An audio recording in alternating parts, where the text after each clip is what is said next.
Hey, what's up, y'all? Y'all already know who this is. This is Ron the fucking Don. And today, I want to talk about a very, very interesting topic that I have for y'all today. It's no other than the Hollywood strike that consists of the WGA, SAG, Actors and Writers Unions versus the AMPTP. Now, this strike has been making headlines and been active for over a month. Been making news headlines from the internet, radio, cable news media for over a month. And still, no deal has been reached. And I can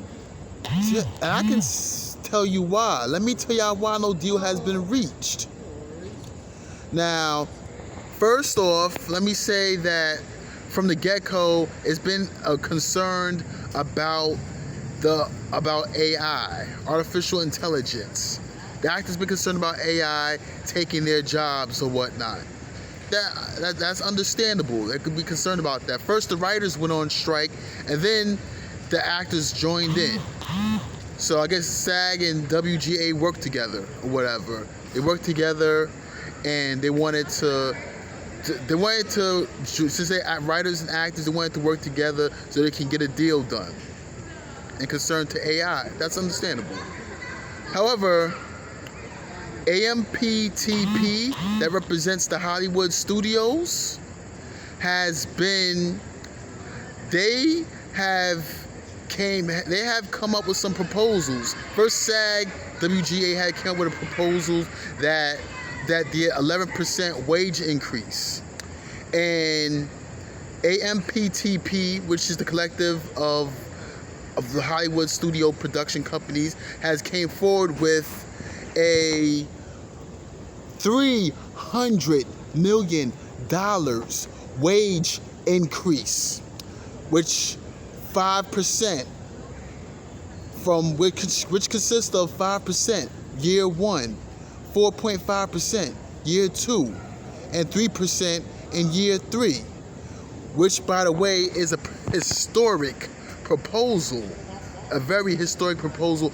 No other proposal has been done this way since the 80s, since 1988.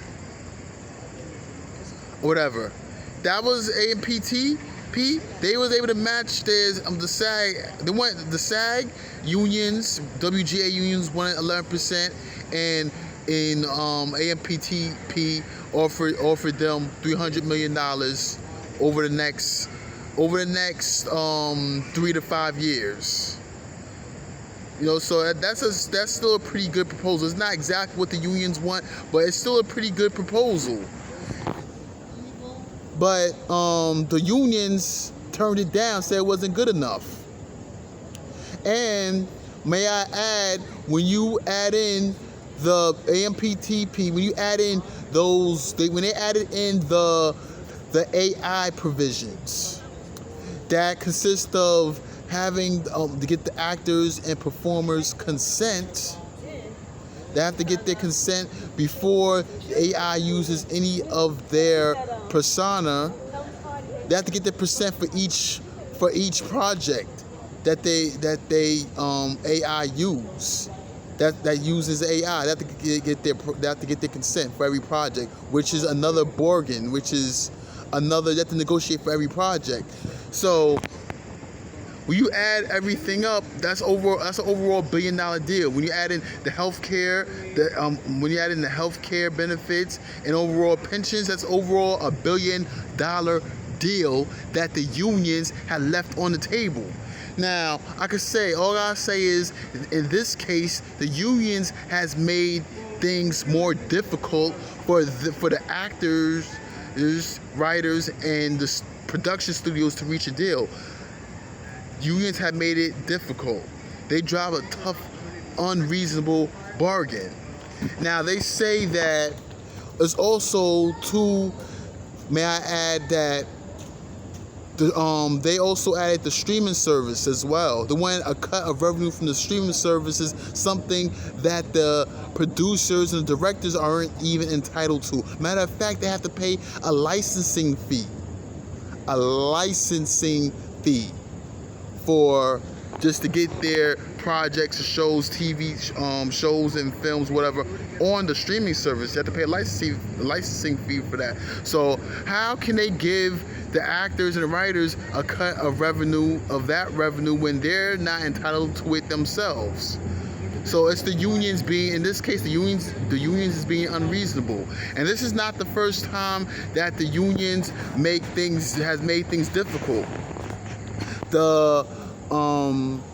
The teacher unions during the pandemic has also made things more difficult. They wanted to keep schools closed for 2 years, which made kids fall behind in learning. And the MTA union is the reason why the MTA had a strike back in 2005, which had the city shut down for like maybe 1 or 2 days or so. That's a lot of revenue that the city lost. So in this case, the union is doing the same thing. It's always the unions that make things difficult for a deal to be reached. And this is another case of it, that the unions is messed up. I never thought that I would think that. I never thought that I would believe that the unions make things difficult, because I am pro-union, but in this case, it definitely made things difficult. And in most cases, these days, they have made things more difficult because they've been politicized. But anyway, that's my take on it, and that's all I have to say for this video. If you like this video, hit like and subscribe. Alright, and leave some comments in the comment section. Alright, I'll catch y'all later in my next video. Peace.